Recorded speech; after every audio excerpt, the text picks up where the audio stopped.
Okay, it's time. It's time. It's time to go live. Let's go live. Let's go live. Okay, I'm ready. I'm ready. I'm still waiting for other people to join. So who is ready? Who is ready? I hope we are all ready.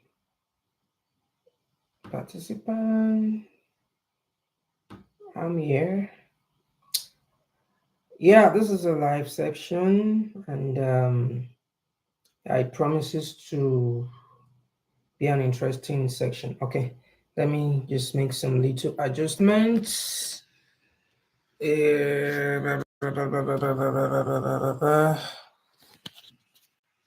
Okay, yeah, so this is much better.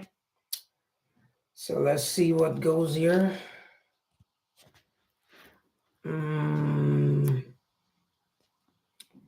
You're trying to make the angle go.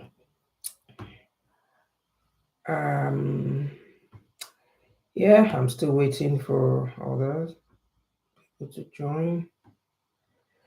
Sorry, I need to check that every.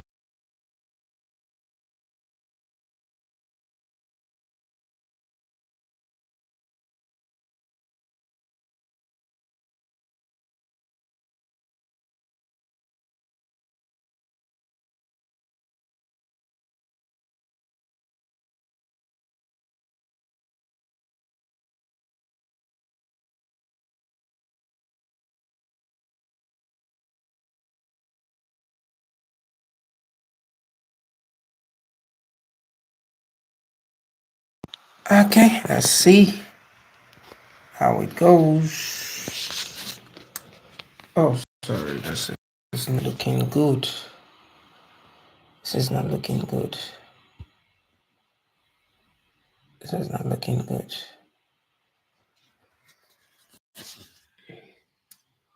I don't know if I should have to.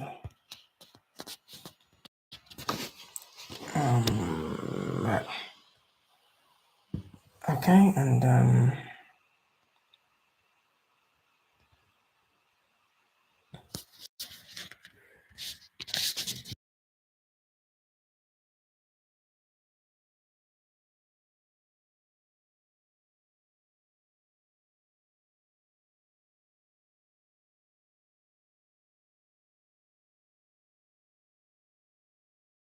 so I don't think we have to wait because we have to do tonight, and we just have to try to make it. I was planning to invite some speakers tonight, but because I wasn't really sure about how the whole thing is going to be and whether some of us would attend, so I just have to suspend it until the speakers until next week. But today I will be the one to speak about, because this series it promises to be a comprehensive series, because we are going to have like 3-4 sections for this talk. Motivation statement of purpose, motivation letter, they are very, very important, and we just have to devote like so much time and into this. So but tonight I'm going to start, and I'm going to talk about some very important things, and believe me, I know that this is going to help you a lot. I know this is going to go a long way. It's not like maybe we are professionals in this. It's not like maybe we'll be the one to review your motivation statement, but from our experience and from the advice, sometimes when you do some things, you learn. Some of us have learned in the hard way, and this is already serving as experience for us. which we are, willing to share so that you won't have to learn in the hard way, So I would advise that we take this section very serious. And even if we might have the part two, part three of this, please let's try as much as we can to attend them. Well, I'm still waiting for others to join us. If you are here already, you can just put a message in the chat that, okay, you are here. And if you can also go to the group chat, you can also go there to inform them that we've started, because we have like quite a lot of things to, to touch tonight. So I want to keep to time, and I want to ensure that I'm able to reach out to us and deliver the few information that I have. So let me just go on. As we all know, we've been talking about some things in the past few weeks about CV, about recommendation letters, about this, about that. But we've not really touched the part of the motivation statements or statements of purpose. It's called different names. Some will tell you it's a statement of purpose, some will tell you it's a motivation letter.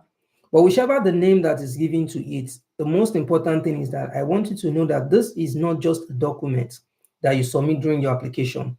It is a tool that projects you, that it's like a voice that speaks even when you're not there. Imagine when you submit an application and it's subjected to review by the panelists. You won't be there when they want to make this decision. You won't be there to answer questions like, okay, what is your motivation goal? What is your long-term career plan? Okay, what experiences do you have in this that makes you fit, or that makes you suitable for this application or for this position? You won't be there. So you need to write a very, very captivating, a very, very convincing motivation letter. This is what would speak on your behalf even when you're not there. So going forward, I had to say this so that we can know the importance of this. And one of my colleagues used to say, when you're writing your motivation letter, write it as if you are not going to write any other one. Write it as if it's going to be your last. So that is to say, you have to put in your all. But I quite understand that this can be so tricky, because sometimes you want to write a motivation letter and you have so many ideas in your head and you're like, where do I want to start from? What should I do first? What should I write first? Like sometimes you might even write something and before you know it, you would be confused and you have to start all over again, and yeah, I understand. I've been in that situation before. And I could remember the first time I was writing a motivation letter for one of my Erasmus applications. I've written like 3 paragraphs, and you won't believe that the next day I woke up with a different idea. I have to get rid of the old thing and started all over again. And after writing for a while, I saw the need to like start all over again. And I did this for like a week. I would just read my motivation or letter of statement purpose or purpose. Like, for instance, I might write it today and it might look very nice in my eye. And tomorrow I'll just like, is it me? Like, am I the one who wrote this? I'll be asking myself, and I'll be like, no, this is not good enough. I critique my work myself. Probably you might just wake up the next morning and you have a different a different idea entirely. So it is not to make you frustrated. I think it's a way of helping. You are trying to refine your ideas. You are even getting more insight as you delve more into this. You get more insight, and you want to like do better. So when you find yourself in this kind of situation, it is not out of place to find yourself in this kind of situation where you have to you write something and you get rid of it and you start all over again. It is very, very normal. And this is why I used to advise that whenever you are writing your statement of purpose, try as much as you can to start early.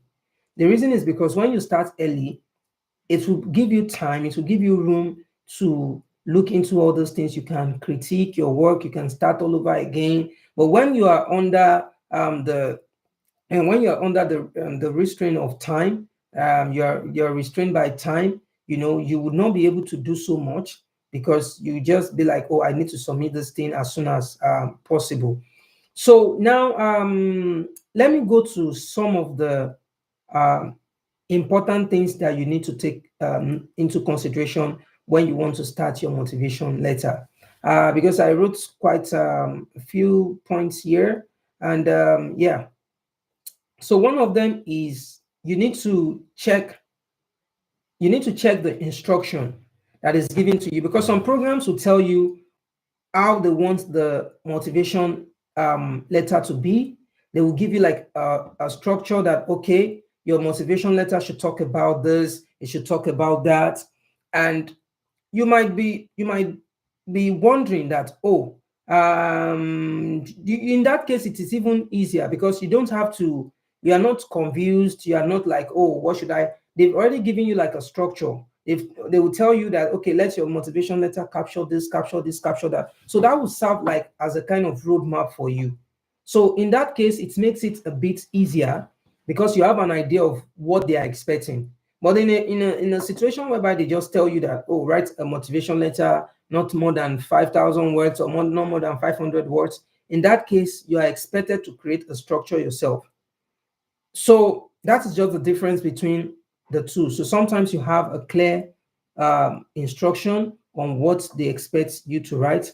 And please, when you have that, please try as much as you can to follow it strictly. If you are given an instruction, maybe they said you should okay, describe your background and tell us the achievements you've had, and make sure you follow it, like in don't deviate from it at all, because I believe that they are going to assess you based on that structure, that template they've given to you. But most times they won't tell you anything. They will just ask you to write a motivation letter. So you have to first of all check for the instruction given, whether you have like a structure you should follow or not. And this is also the same for reference letters too, and some other aspect of the application. So please, let's always check for instruction, because what applies to a program does not apply to another program. So you must be aware of the instruction. Also, I also want to talk about this too briefly before I go into the main discourse. Stick to the word count. That is the character. They will tell you that, okay, you should it shouldn't be more than 500 words. Some will tell you shouldn't be more than 250 words. Please, whatsoever instruction you are giving, please don't try to see whether they would know. Sometimes some people might write, let's say maybe they ask them to write not more than 500 words. Some might write 503. They will say, after all, it's within. Please, I don't want you to take that kind of risk, because these people sometimes they can go through the I don't know if I should call it stress. They can go through the process of checking your word count. Don't forget, they have softwares. Once they open your file, your folder, they have softwares or documents, or I don't know, or applications that will tell them the word counts. So if your word count is more than the word count you are expected to give, or the maximum, is going to disqualify you. This is one thing I know very well with most of these applications. They try to screen people out, because they have lots of application on their table. So if you allow just 2, 3, 5 words extra, just it will jeopardize all your efforts. This is the truth. So I used to advise that try to keep if you are asked to maintain a particular word count, please try as much as you can. In fact, I would even advise that if you are asked to write 500 maximum, don't even make it, it shouldn't get to 500. If you can stop at maybe 495, 497, it's fine. So this is one of the most important thing we need to know. It has really, in fact, I've heard some of my program, coordinators and some other programs talking about this, because when you get into the program, you tend to know some things about some of these processes, how the selection is done. So it's one of the things they look out for. Once they give instruction, in fact, it's one of the first thing they look at. Once they see that you did not follow an instruction, they would not even consider your application at all. it will be discarded from the screening phase, because I want us to know that there's always a screening phase in every application. Screening phase is the phase where they will look at if the applicants have followed all the instructions that have been given, including little details as word counts. So imagine you have a very good SOP, you have good CV, you have good, but just because you did not follow the word counts, you jeopardize your chances. So let's take note of the word count. Some will tell you character count. Character count is different from word count. If they are talking of character, you have to pay attention to that. That's why on your Microsoft, you can check the number of characters you've used. You can also check the word count you've used. Some will tell you 2,000 character at most. Character include every single thing, including your space, your comma, or the punctuation marks. Why words only counts for like the words themselves. Spacing, I don't think punctuation marks count towards word count as well. So you need to know the difference between that. Yeah, and for everyone who is here, yeah, I really appreciate your presence, and I can see your comments in the chat. When it's time for questions, please get your questions ready. You will also put them in the chat, so I would read them, and I will try to respond to them. So it's really nice having us around. And please try to listen to everything so that you can ask your questions, and also try to inform people on the group, because I can't minimize this to put the message on the group to tell people to join the live section. So another thing I would quickly talk about is do not use another scholar work, because plagiarism is a very big offense. This I used to say this a lot of times. That's why sometimes when people ask for my SOP, statement of motivation, sometimes I send it to them, sometimes I might decide not to send, depending on my mood. But the most important thing is that if I send you my motivation letter, it's not because I want you to sometimes it's just about giving you an idea of what a good motivation letter looks like. It's not that you use my idea. You can't use my idea. You cannot use my, because we are applying into different programs, or your program might not be the same with mine, and yours might give you a structure of what they want you to do. Mine might not give me. Mine might be a freestyle. So there are different structures to this. So depending on what you want, depending on your career goal, depending on the program you're applying to. So it's just to give you an idea. So if anyone shares their statement of motivation with you, or maybe by chance you go online and you find a sample, please don't try to just, some people will copy and paste, they will just edit something there. Please, it is very, very wrong. Not for the person. You are not doing any harm to the person that you are using their motivation letter. That's why I'm not always afraid or scared or to share my motivation letter with you, because I'm not doing any bad by sending it to you. But it is now up to you to now determine what you will use it for. If you are using it just for the purpose of copy and paste, then you are the one doing what is wrong or what is bad. So that is just the thing. And sometimes I would advise that you don't even read too much statement of purpose as in other people's statement of purpose. It's just to give you an idea of what it looks like. But when you read too much, or when you look into other people's statement of purpose, like if you do it excessively, sometimes it will make you confused. You become so confused that you won't even know how to structure yours. You won't know, like, you will be so overwhelmed with lots of ideas, because you have these people's idea and you are looking for how you can maybe manipulate their ideas into yours. So it makes it very, very, very, very difficult for you. So it's better you have your idea in mind. You can just take a clue from one or two statement of purpose, and I think with that, you will be fine. So now, moving into another important area, I'm just trying to do like an introduction so that we all can understand. So I have my points written here. Like I said, some of my other colleagues will join us in the subsequent section, because believe me, this motivation or letter of motivation or statement of purpose will take a lot of time because we need to break everything down. Believe me, before the end of October, we are going to be done with this. It's going to take us like 3 weeks or thereabouts. And I don't want you to miss any of it because the essence of this is that after sharing some things with you, I will call some of my colleagues just to share their personal experience. Like maybe their experience when they were writing, or maybe their experience when they were reviewing other people's motivation letter. Because when you become a scholar, you will be in a position to review other people's application, because people will send their statement of motivation to you, and from the experience you've had, you'll be able to say, no, don't do it like this, do it this way, do it that way, do it this way. So let me start with this. And this is like the most important aspect of this.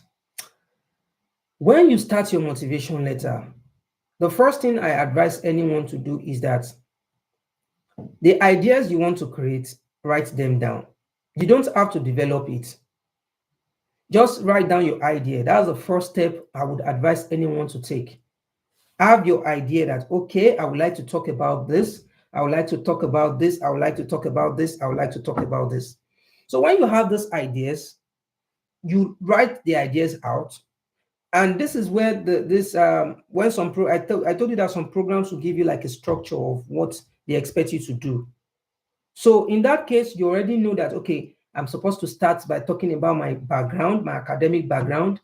After that, I'm supposed to talk about my career, my career experience, and I'm also supposed to talk about my academic goals, and I'm also supposed to talk about my future plans. So some programs will tell you that this is how they want you to structure your motivation letter. So if I were in that kind of position, I will give each point a paragraph. Like I will allocate a paragraph to each of those subjects.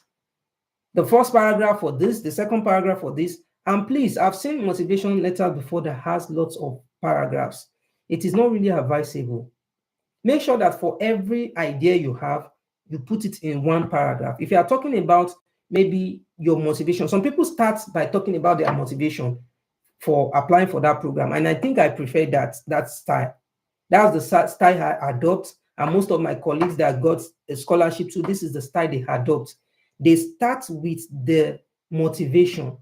And this is where storytelling comes into play, where you see people talking about a story that, okay, this when I was 10 years old, and my mother used to tell me this, my father used to tell me this. Some would say they lost a loved one to so disease, and this is the reason why they've developed interest in that field, this and that. That is like a story. You are trying to create a story, the reason. So sometimes it is always good to start that way. Sometimes you can introduce yourself, but I don't advise that style of trying to introduce yourself that, oh, my name is this, I finished from so background. I think that is a very boring way to start a motivation letter, because these people have requested for your CV. They have your CV with them. They know your name. They know where you've schooled. They know the degree you have. So they virtually have your details with them. You understand? So there's no point wasting. Imagine you giving 500 word counts and you're already wasting part of it talking about things that are already in your CV, or things that are or they already know. So you have to maximize the word count by putting the most important thing. In fact, if you start writing this motivation letter, if you are really someone that will follow all the tips I'm going to give to you, you'll see that even 500 words is so small. When you start writing, you find yourself writing a lot of things that you'll be like, hey, how do I want to cut this thing down? How do I want to cut it down? How do I want to trim it to 500 words? So imagine putting information like, my name is this, I finished from so university, I finished with the first class, I finished with the 2-2, and I work in so company, I was doing this and that. These things are already in your CV. So avoid talking about things, information that are already in your CV. Now, if you feel, I'm not saying that you shouldn't talk about what is in your CV, in your motivation letter, but if you feel that sometimes your CV might have given all the information. For example, let's say in your CV, you don't have an information, like maybe you took a particular course that is very, very related to what you're applying for. maybe you just stated the course in your CV, then maybe you can expatiate a little bit if you know that it is relevant to what, for example, let me give you a very good example.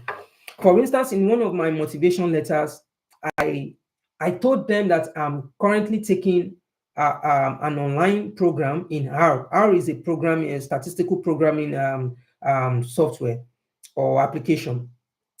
So it's in my CV, but I decided to sing. I lifted it out, and I decided to talk about it in my motivation letter.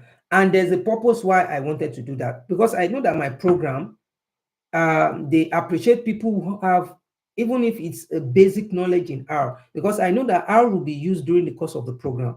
So I had to show a kind of commitment towards, or a kind of commitment or a kind of dedication towards that program. That would kind of give them an impression that, okay, this person knows what is coming here to do. He has an idea of what is coming here to do. And that would now bring me, or that will, I'm still going to talk more about how you can do your research, because you need to find out about the program. It's not just about going to the website and checking the requirements alone. You need to know what the program is all about. You need to, in fact, you even need to go as far as checking for people who are currently doing the program. You don't have to contact them, you don't have to send a message to them, but you can find out about them. You can find out about what they are doing.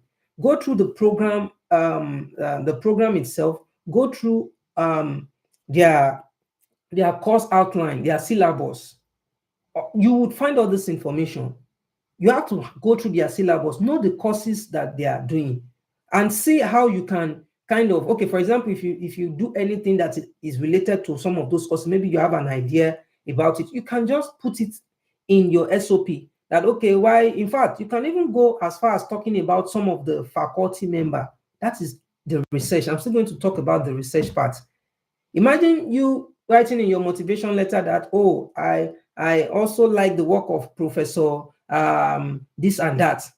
It is an area, no, you know, there are high chances that the professor will be part of the people reviewing your application. And you know, him seeing his name that, oh, this person even knows about the project I'm working on, it gives you a kind of edge over just the normal thing that people will just write. They will just say, okay, I'm this, I'm that. So you need to do your research, know about these people, know about the panelists. I'm still going to talk more about this research part, how you can find information about them. And there are some places that you can find some information. I'm not going to call them hidden information. They are there, but people don't really look into that direction. People don't really think in that direction that, oh, I can actually get information about this program. I can actually get information about this and that. So I'm still going to talk more about that. So this is just like a kind of introductory talk. So that is like the first thing. Let me go back to my notes and see. Okay, so make sure you start with a very, very captivating introduction. If your introduction is not interesting, I don't think anyone will want to go into reading. Like, you know, there's this kind of attitude we have. I want you to imagine you being a teacher, or you being someone that will evaluate an application. Just let's be sincere with ourselves. Imagine picking up, maybe you have a marking, like a student exam sheet in your hand, and you see the student, the first question, the student gave a very brilliant response. You know, you have an impression already about the student that, no, this student must be very bright. When you are marking, even when you get to some points when you see that they are making mistake, because you have already fallen in love with their start, you tend to be lenient towards them. Unlike someone that from the beginning, the person's response was so dull, and in fact, even if the person is beginning to make sense later, it will take a big deal for you to like come to terms that, I think this person is actually brilliant. Maybe he just had a bad start. That is how it is. So you have to start well. You have to invest so much in that first paragraph. Please, the first paragraph, you must invest so much. In fact, that is what determines how far the person will be willing to sit or to like evaluate your application. When they see that, oh, this person first start is so interesting, Before you know it, they are interested in reading the other part. And also, I also need to talk about flow. The flow must be there. You must have a good flow between each paragraph. And that's why I said the first thing you need to do after creating your ideas and all of that, sometimes you need to create your structure first. Have your structures. When you have your structure, you know that, okay, this is what I want my paragraph 1 to look like. This is what I want my paragraph 2 to look like. This is what I want my paragraph 3 to look like. When you have that structure in mind, from there, it will be easy for you to create ideas that, okay, these are the things I want to talk about in my paragraph 1. In my paragraph 2, I want to talk about this, I want to talk about that. In my paragraph 3, I want to talk. So you have to create the structure first. That's the first thing. When you create the structure, please, I would have made a PowerPoint, but because I'm using YouTube, I don't know if it's possible for me to share. It's my first time using it for a live video like this. So I'm still trying to test a lot of things. So that is why I did not make a PowerPoint. But if I would advise, if you can probably write down some of these points as that are important to you, it will be very, very interesting, so that you can always refer back to them. And probably, I think this video will still be up there for you to watch after. I'm not sure, because I don't know if I click that in this when I started. I don't know if I click that it can still be like maybe replayed or rewatched. I don't know. So please just try to take this very, very serious, and try to get the points and take them into use. So now, going forward, I'm trying to talk more about the flow. There must be a very good flow between your paragraphs. So I'm going to give us examples of what I'm talking about. So about the start, about the introduction, I want to talk more about the introduction now. It's not just about introduction, but the reason why I'm calling it introduction is because it's the first paragraph. Your first paragraph is not, it doesn't necessarily mean that because it's the first paragraph, you start introducing yourself. I've said that earlier. It can be, most times, it should be what is motivating you to apply. And sometimes another style you can use is that you can project yourself. What I mean by projecting yourself is you can tell them what makes you, why you think you are a suitable or the best candidate to be selected. So this includes you talking about things like, sorry, it's not like I'm reading from my screen. It's just that the way I did the camera setup, it's easier for me to look into my screen, because that's where I'm seeing myself, and that is not where the camera is pointing to. So that is why it's, because this is where the camera is pointing to, and I want to like interact with my screen. So that's why it looks as if I'm looking away from the screen and I'm looking into my computer. So please bear with me if that's how it appears. Sorry.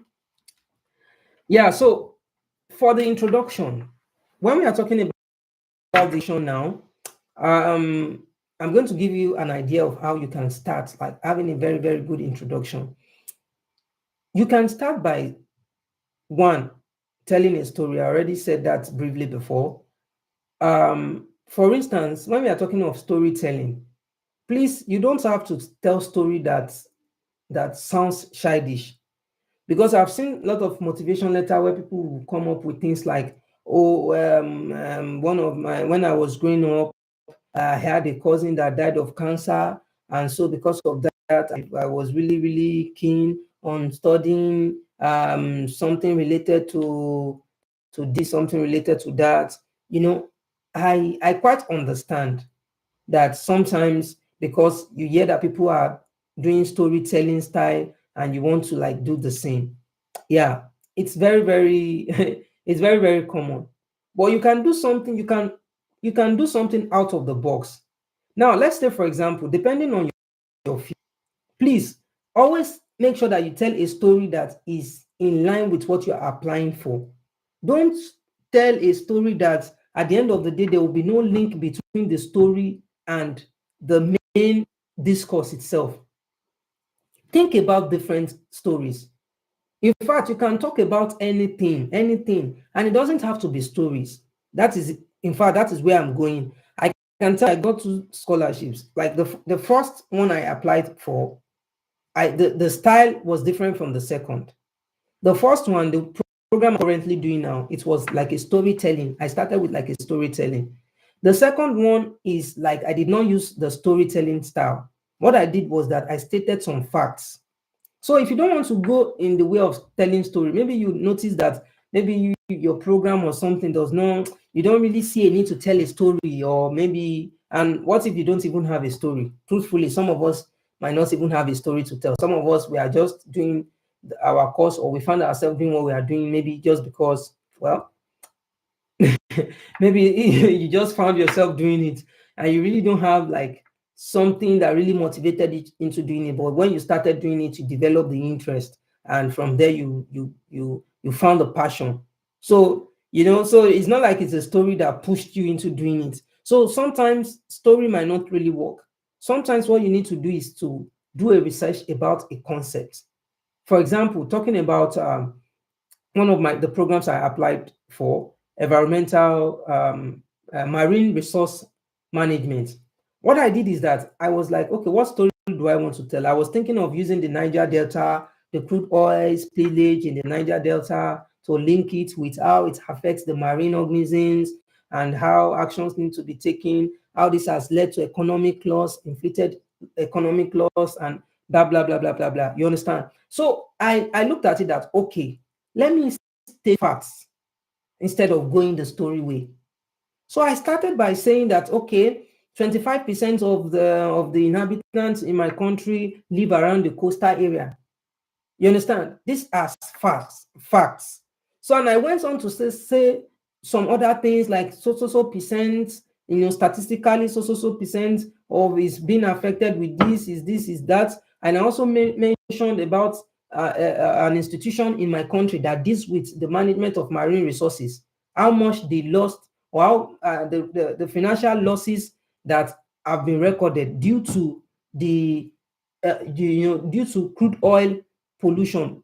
I was able to look for all these facts online. It's not like maybe I had this facts in my head. I did my research to know all of those things. You have to think about a problem. That is very, very important. You think about a particular problem that you think that you've perceived that it is a problem, and you think that this, by you probably, okay, for example, I talked about that problem, and I also stated at the end of the whole thing that this is what I would like to do when I acquire this knowledge. I want to contribute towards this, and then I would read my motivation letter to us in the part 2 of this section. I'm going to read about 4 to 5 motivation letters, and I would break them down. You understand? I'm not just going to read them so that you will listen. I would read them so that you'll be able to, maybe, for example, I might read a paragraph and we'll talk about it. We'll be like, okay, you can see what is in this this particular paragraph 1. So from there, we can brainstorm together. That is why I want this to be like a kind of interactive section where you can ask questions, and it's really going to be interesting. Believe me, I'm not saying this to make you, like maybe just to make you excited or something. It's really going to be interesting. Like I said, I want to bring in some other colleagues, some of my colleagues from different countries. But it's just that sometimes when I see our participation, maybe on WhatsApp or something, it's not really encouraging. So sometimes I can encourage myself if I'm talking to 1 person, 2 persons. Maybe I'm expecting 50 persons and 2 people are showing up. I will still feel like, okay, it is something I put upon myself to do. But imagine me trying to bring in someone out of their busy schedule and all of that, and I bring them and maybe I told them that, okay, yeah, I have a group of 100 people and just 2 people or 3 people, it's not going to, speak well. So this is why I'm always like, kind of like, I want to see like this commitment from us, before I can start bringing in other speakers from other countries, other nationality to speak to us about stuff like this. This is going to continue for a long time, believe me, because it's my my joy and my, aspiration to see many and many and many of us, getting opportunities like this. And, we can even form a network from here. As a matter of fact, being in this program, for instance, has really given me the opportunity to meet people from different countries. Like, for example, someone was telling me about going to the Netherlands, and I was like, okay, don't worry, I have someone there that I can call, that can do this for you, that can do that for you. So it is just an example of the kind of networking you will get. It's not like maybe like it's we have everything, like maybe we have a lot of money and all of that. No, but sometimes it's not just about the money, it's about because believe me, if you have a master's, maybe an Erasmus master's, for example, it's not just about the degree you will get. Some of us will get the master's degree and we will not even go further into PhD. Some of us will stop at the master's level. Some of us will not even use the master's to work. Some of us might even become an entrepreneur with start business of our own. But the most important thing is that this master has brought us together. Because I wouldn't have imagined having friends from Bangladesh, from Pakistan, from US, from like we are colleagues, we sit together, we have each other's contacts, we go, have get together and all of these things. So that's alone for me. If I would say that alone for me is a big deal. That alone for me is something that I would say it is a door opener for you. So that is just some of the few things. And let me see if there's anything else I would like to talk about tonight, because in the next section, what I'm planning to do is I want to bring in one or two scholars to speak with us, share their experience. And in our next section, I'm going to bring the copy of my motivational statement, the two scholarship that I got. I'm going to try to dissect each of the elements. And I will also bring a dad scholarship motivation letter. You see, that's why I said different kind of motivation letter. There are some motivation letter that they will ask you in form of a question. They will write question 1, they will ask the question, and they will tell you write between 100 to 200 words. It's still part of it. It's still part of it. Those ones are even, I would say those ones are easier because those ones they've broken it down for you already. You understand? They will assess you based on those points. And it's always good to stay in point. Don't go out of points. They shouldn't be asking you this and you're talking about something else. Think about the question, create your ideas, and make sure you refine it in such a way that it would like project you very well. And also, I would like to add this. I don't know if it is appropriate for me to say this, but I would like to add this. I don't know, though it is not something I would really advise because I did not use it, and I'm not sure either of my colleagues used it. In the past few months, I've been hearing about all these AI writing tools, talking about like ChatGPT. I know a lot of us might have heard about that, but I don't know the consequences of using things like this to write, stuff like this. Now, even if you ask ChatGPT or AI to write something for you, you must give it an idea of what you want it to write. So what I can advise in that light, I like I said, this is a clear disclaimer. I am not recommending it, but from what I know in the past few days is that all this kind of software can help you to refine your thoughts. For example, whether let's say you write a composition now, you can refine it using AI. You can tell AI, please refine this my composition. Then you paste your composition, then it will help you write it in such a professional way. However, like I said, I don't know the implication of using this kind of writing tool for applications like this. I don't know whether it is something that is against the ethics of the, but I'm just trying to let you know that that kind of possibility to exist. However, I never used it. But if you don't want to go that way, make sure that in all you do, subject your composition to a software that will help you proofread. Sometimes you cannot proofread yourself. That's the truth. If you like, read from today to tomorrow. And this is due to the kind of deficiencies we have. Sometimes, depending on the level of grammatical, knowledge you have. Sometimes some of us, we overlook some things, and you understand. So even the Americans, even the British, they still use some of they are even the one that invented it. You understand? So it's not out of place if you have a software like Grammarly that will help you check your punctuations, help you check whether you can restructure your tenses and all of that.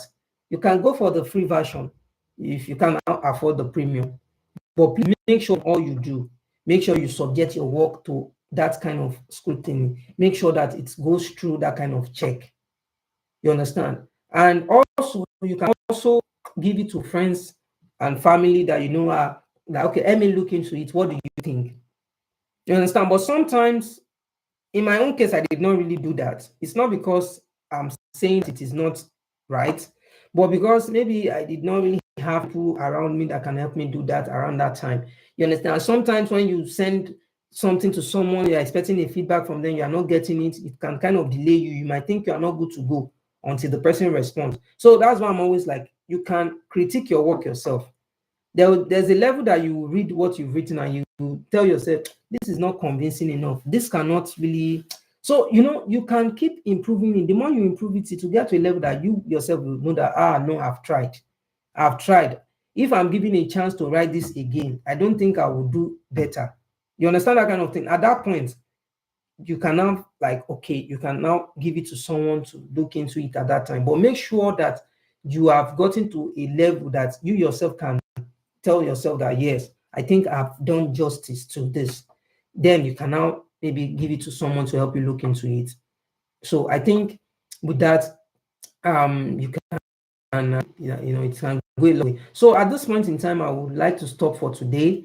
But if you have question, please start typing it now. That's why I said that you should prepare your question before, so that you can, probably do like a copy and paste. But if you have your question, you can ask me now. Put it in the comment section while I respond to it. So I have like 13 minutes to the end, because I wanted this to be 1 hour. Please, I want everyone to pay attention. Even if you don't have question, please just stay so that you can learn from the responses too. And yeah, so I'm looking forward to our questions. So for my own presentation, I would say I'm done with the presentation, but I'm open to answering our questions. Thank you. So questions, I'm looking through the chat now for the questions.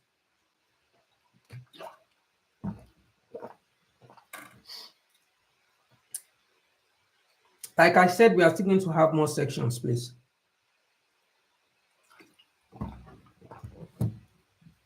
So today is more like an introduction to what the motivation. So if you have questions, you can feel free to ask in the comment section. I know it might take some of us time to type, so that's why I'm still waiting. So I will have to wait for like 3 minutes. But if I don't see any question in like 3 minutes, then it might mean that we don't have questions. And yeah, it's not bad. If we don't have questions, it's not still bad.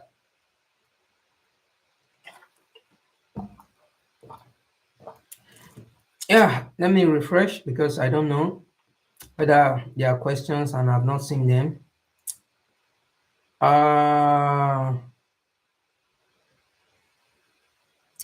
Okay. No question yet. I'm still waiting.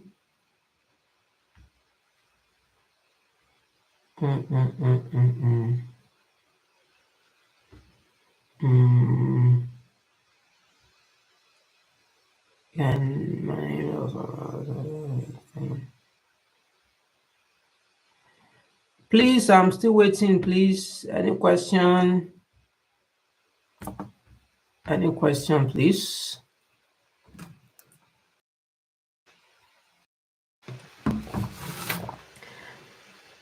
I could remember on the WhatsApp chat, the group, when I talked about this section, I got about 11 reactions. So I was assuming, I thought to myself that at least about 11 people should participate in this.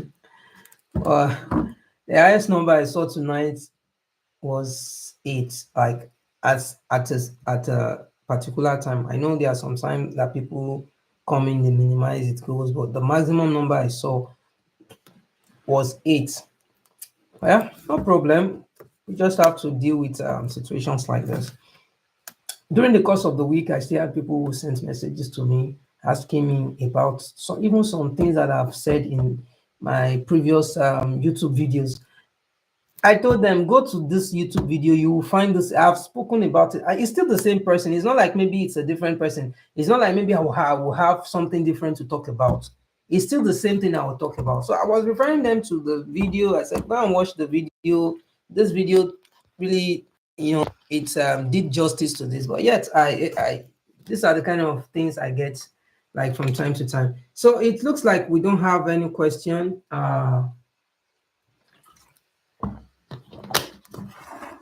It looks like we don't have any question. Oh, okay, someone has just posted a question now. Please, if you apply to a course you did not do fully in undergraduate days, but you have full idea of, I hope it is not bad, because the course website seems to be very strict on one having that degree. I think this is very interesting. I would like to talk about this. You see, when we are talking about this program, I've seen people that seriously, their program, you see, is in the motivation letter, you will get to say some things that probably, okay, let's assume you want to apply for a program in environmental science, and you are from an engineering background. Or let's say you want to apply for a program that is not really your background, but maybe from your work experience. You understand? From your work experience, you have worked in a place that what you did in that work is related to that program. It's very, very possible, especially for those of us that are from Nigeria, where you will study something in school, and when you start working, it will be different from what you studied in school. Yes. Now, let's assume you have like 3 years of experience in that workplace, or 4 years of experience, or 5. Even if what you studied in your undergraduate is not entirely in line with that program, the fact that you have work experience that is very, very related to that master program you're applying for, believe me, you stand a chance. Yeah, you stand a chance. They consider things like that, and this is the essence of motivation letters.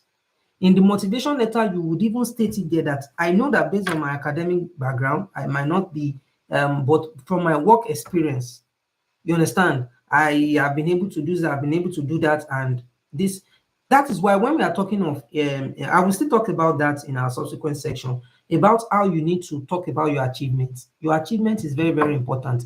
It's not like maybe you are boasting. You are not boasting, but they want to see your achievements. They want you to echo on your achievement. You understand?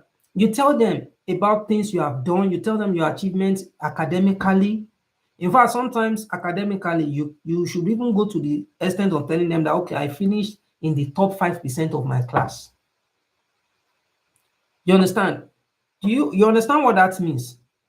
It is a way of telling them that, where I'm coming from, I am one of the best students. In fact, I'm among the top 5%, the top 10%.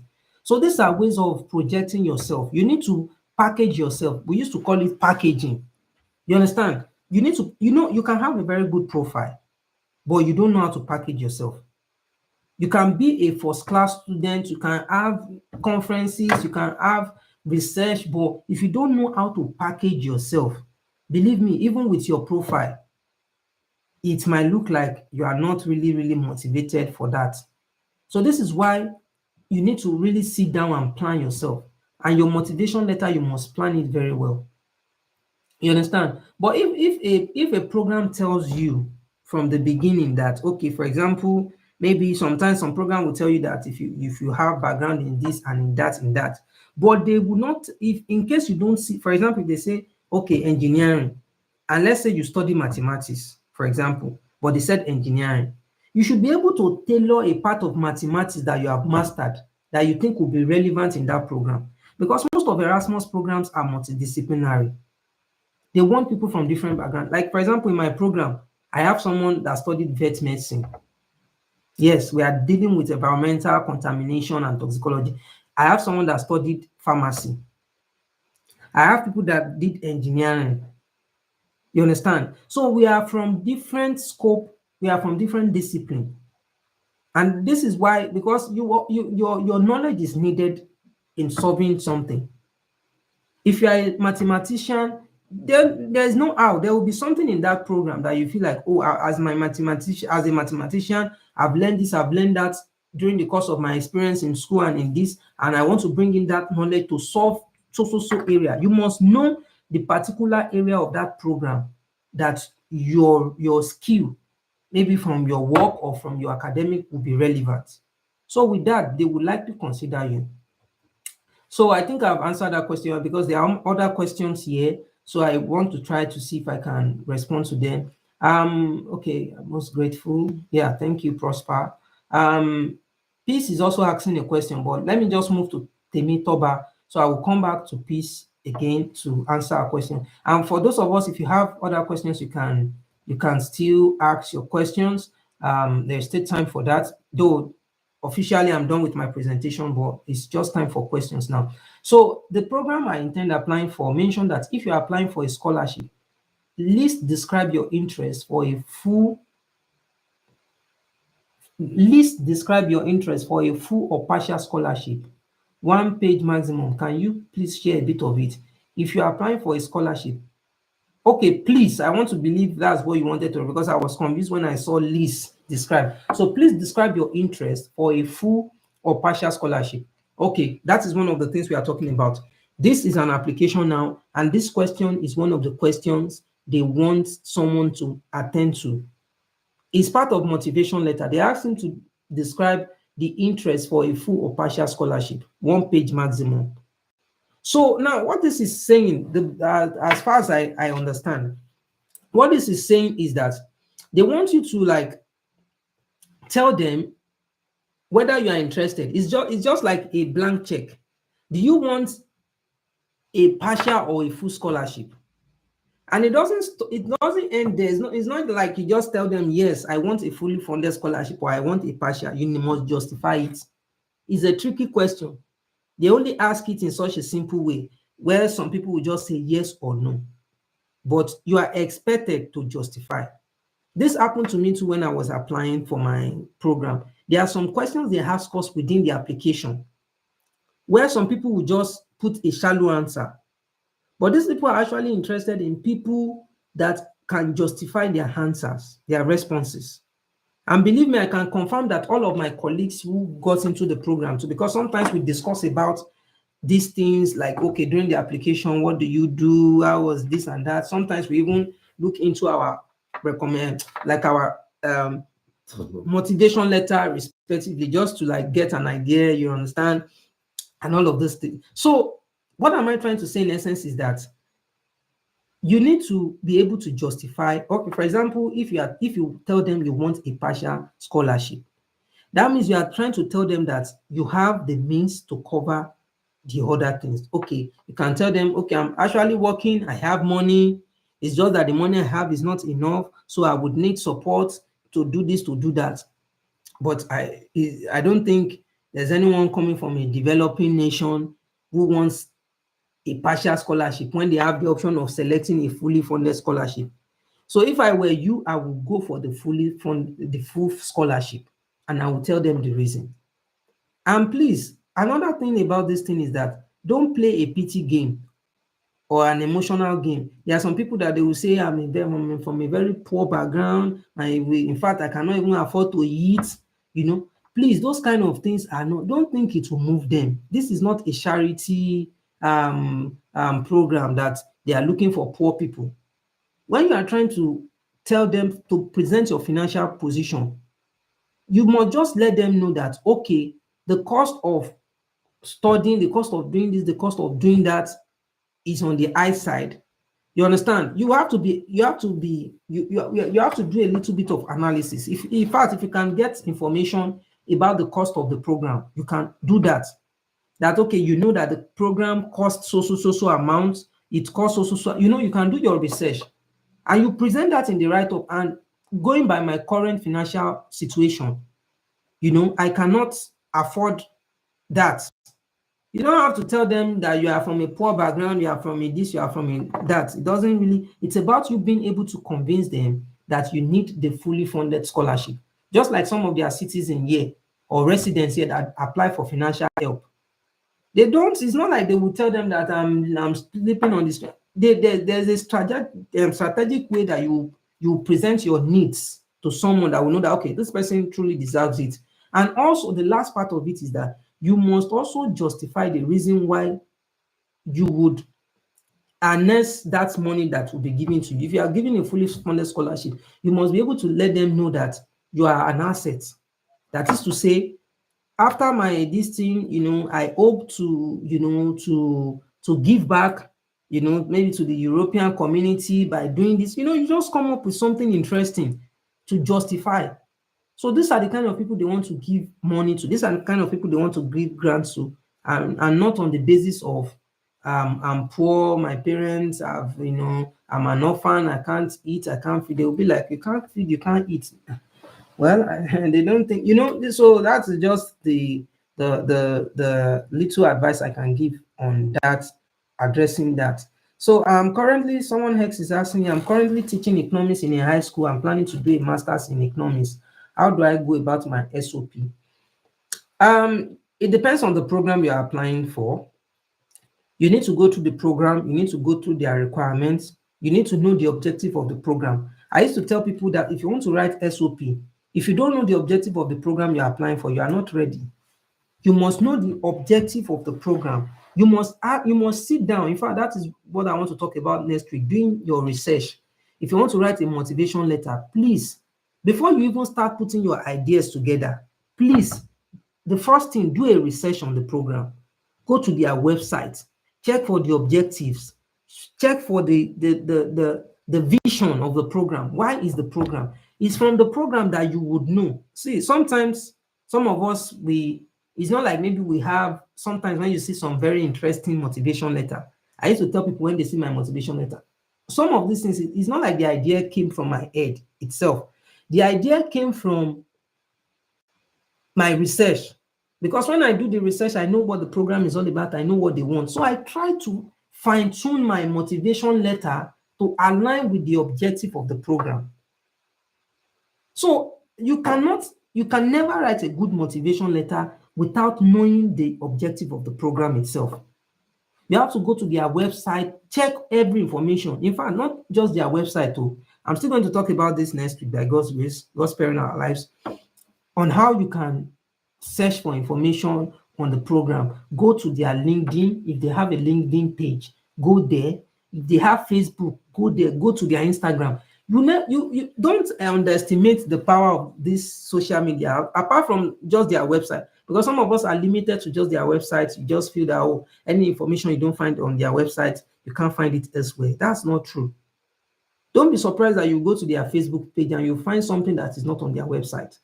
Let me give you a very good example. I'm the social media manager of my program page, and we post some things that you will never find on the website, on the social media page.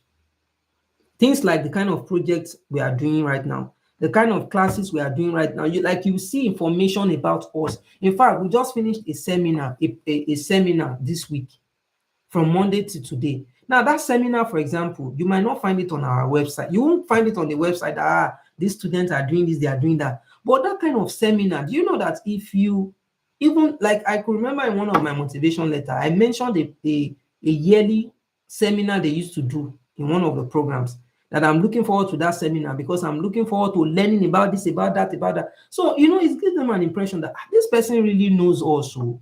This person really knows so much about this program that he even knows the scope of this seminar we used to do. You know, so these are some of the little things that matters that sometimes we don't know. And sometimes when you see some motivation letter, you'll be like, oh, this motivation letter is so good, it is from research.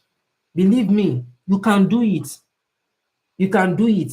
It's not like maybe we are skilled in writing or something. You can do it. When you do your research, sometimes when you do this research, you have a lot of information that you now be convinced that, okay, which one will I write first? Where will I put this one? Where will I put that one? I would help us by giving us some insights next week by God's grace. So that is that. I think I've answered that question. So for the person who said his background is economics, I've told you that if you want to, you need to go and check. Since you said you taught as an economics teacher, so that means you have a work experience in that field. It's a good to go for you. It's a good to go as far as your undergraduate is. It aligns with it to an extent. For example, let's say, another thing I also want to say is that if you are a science-oriented person, maybe you did statistics, mathematics, and you want to move to something like economics, believe me, it's a good to go because you can align the knowledge you have in your mathematics and and the fact that you have a work experience maybe in line with economics. It is a good to go. Believe me, believe me. So let me try to address other questions too. Someone is asking here, he said, when writing my motivation letter, is it advisable to talk about futuristic plan, post-study, which tie to the course? Perfect, perfect. In fact, some programs will ask you to tell them that. And this kind of thing, I used to advise that it should come in the last paragraph. Yeah, last or second to the last paragraph. It's very, very important. Tell them your futuristic plan because they know that this person is not just coming to the program just to pass through the program and become clueless. He has a plan for the future. And sometimes you might have a plan and later your plans might change. It is normal. Like most of us, I could remember today. It's quite very funny anyways. Like we were talking about, they were kind of persuading us to go into PhD, this and that. And most of my colleagues, including me, we were kind of reluctant that we don't want to do PhD, this and that, And we were laughing at some point because we remember the part in our application where they asked us if we want to pursue a PhD after our program. And we all said yes. And so it's not like maybe they will now come and hold us now that, but when you were applying, you said you would do PhD. So why are you now skeptical about it? And they will never do that. So sometimes it's not like maybe you are lying or something. Sometimes you might have a plan. You might plan that, okay, this is what you want to do after your master's. But when you get into the master's, another plan can come up. In fact, even in our program, when we were doing the program and all of that, there are some courses we signed that we will take this course, we take it. But when we got here, some of us started changing it that, no, I don't like this course, remove it, add this one. So those kind of possibility exist. So you can always have a change of plan, but it's not out of the way if you put it in your listen that I want to do this. In fact, if you know that you want to work with EFCC, for example, or you want to work with NAFDAC, make sure you just tailor it. It must go in line with what you are saying. At the end of the day, you may not even come back to Nigeria, not to talk of working for NAFDAC, but it doesn't mean that you cannot put it. If you feel that it aligns with what you are writing as at that point, and maybe whether you have passion for it or not, but just, it's just more like you're trying to convince someone. I am not advocating that you lie in your motivation letter. In fact, there are some things you cannot lie about. For example, you cannot say in your motivation letter that you have a first class when you actually have a second class. That is a lie. But there are some things that are not lie. For example, if I say, okay, I wish to become the president of Nigeria, how is that a lie? It's not a lie. Sometimes there are some things you wish or there are some things you are looking forward to. You understand? But it doesn't mean that the fact that you might know in your mind that this thing is not really realistic. You understand? But the fact that you are able to what will make that statement a logical statement? That is, if the statement you have before it kind of affirms the I don't know if you understand what I'm trying to say. for example, you are able to prove to the person that, oh, I have what it takes to become the next president of Nigeria from your previous statements. So the person have no choice than to believe you. So that is just the thing about it. Tell them about your futuristic plan. Tell them about things you want to do. In fact, you can even tell them about the PhD program you have in mind, the PhD you like to work on. I did the same. I told them, I said, I want to go into environmental justice. But when I started the program, I noticed that, no way, this environmental justice, there is no way for it. So, when you get into the program, you now start refining some of us even propose a thesis project that this is the thesis I would like to work on. But at the end of the day, they will present something else to you. So, there are different ways to it. So yeah, that's very interesting. I'm glad you brought that up. So it looks like I've responded to all the questions I have here, but let me go back to Peace questions again. Also this character of 18, the website said don't upload any documents with characters. I don't understand. Sorry, talking about characters, I'm just saying that sometimes but most times they will tell you, don't write more than 500 words. When you are using Microsoft Word, just try to type. You will see the word count beneath your screen. Okay. If you copy like after typing in Microsoft Word, if you copy everything, there's a way you can see the word count. You can see the word count you can see the word count, you can see the character with spacing, without spacing. So some will tell you character. If they say character, you can say 2000 character. Character is just saying, when we talk about letters, punctuations, these are the things that makes up character. So for example, if I want to write maybe the boy, I write THE. That's 3 characters already. Space, BOY. That space it counts as a character, making 4. You understand? Then the BOY is 3. So that's 3. So everything altogether in that case is 7 characters. But if it is in relation to word counts, that is just 2 word counts. That is D and boy. So that's the difference between character and word, character count and word counts. So that's what I'm saying, that some will tell you in respect to character. So take note, if they say 2000 character, don't think it is 2000 words. So that is what that is talking about. I'm not saying that you should upload any documents with character. And even the document they are saying with character, what they are trying to say is that when you are naming a document, maybe you want to upload a document, make sure it doesn't have special characters, like maybe using hash, putting comma, putting full stop, stuff like that. So they will tell you that they might not be able to open it. So that is what that is talking about. So it has nothing to do with so yeah, I think I've responded to all the questions I have here.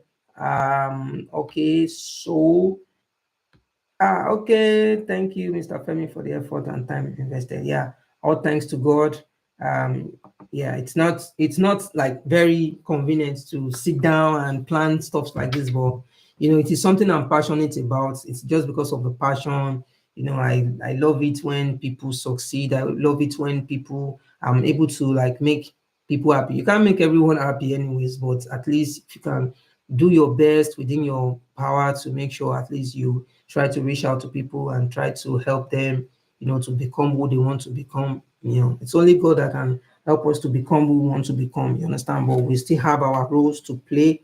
And also, this is also like a charge to us that when we eventually get the scholarship, there will be people who would be in need of your help like this. Try as much as you can to give back to them. I am doing this because I believe that it's God that has granted me this privilege. And the way I can, give back is by doing things like this. It's not very easy, believe me. It's not very easy, but I'm happy that I'm doing this. And that is why I'm not always faced by sometimes I expect so much from people in the group to respond to messages, to react, to come for meetings like this. Going by that, I'm supposed to have been discouraged a long time ago. And if I've been discouraged and I abolish the plan of this whole thing, I'm not sure that those that got scholarship last year. It's not like they won't get it. With or without me, they will get it. You understand? But I'm not sure that I would have been part of their, success story.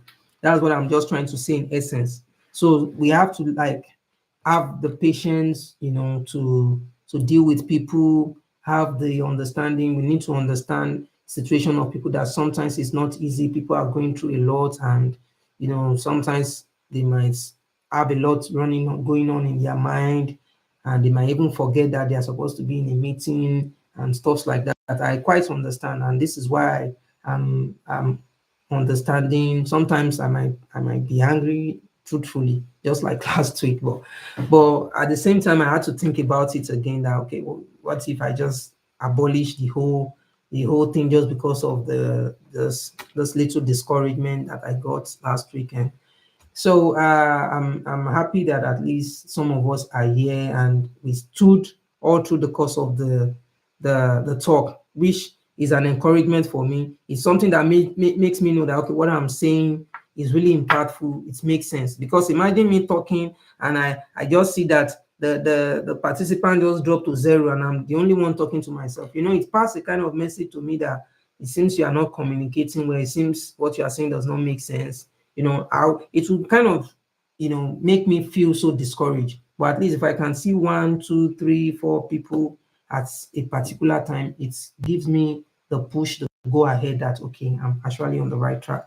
And believe me, I really appreciate everyone here today, because you see, this is YouTube. Once you minimize it, you can just, especially when you are using your phone, you are going to be offline. So for me to see some of us here for like the whole section without minimizing or leaving, like it's something that it's quite encouraging to me. So just so we can know, we can help others too. If you know anyone, doing, maybe applying for scholarships and stuff like that, you can encourage them to join this kind of sections. So yeah, on the final note, this is my YouTube channel. I'm not only using it for Erasmus Talk, though that is the primary focus. Sometimes too, I want to share like maybe my personal life, some stuff, maybe my travel. I have some kind of some videos traveling, just to like keep it somewhere that I can always make reference to, maybe after my Erasmus and stuff like that. So yeah, so that is why I created this YouTube channel. So that's why you can see that it's like Femula Pastor TV. It has nothing to do with like Erasmus or scholarship now. So yeah, that is that. So I really appreciate us for coming tonight. At this point in time, I will call it a day. But please try to be here next week by God's grace, because I'm going to break down a lot of things about personal statements or letter of motivation. I believe and hope that you really had a nice time today. You can drop your comments if you have anything to say. Maybe, oh, I enjoyed it, or I did not enjoy it, or I feel you need to do this next time. I want to improve, okay? I want to improve on this. I want to improve on the quality of my presentation and all of that. So if you feel that, okay, no, you are talking too much, you don't go straight to the point, please, I would appreciate it. Believe me, it doesn't have to be like the thumbs up every time. If you feel that there's something I'm not doing right, but make sure it is constructive. It shouldn't be a destructive criticism. Make sure it's constructive so that I can use it to be a better person or a better communicator in my subsequent discussion. It's really a nice time. Yeah, I had a nice time. It's my first YouTube live video, so hopefully I will get better as time goes on. So on this note, goodbye everyone, and have a wonderful weekend. Bye bye.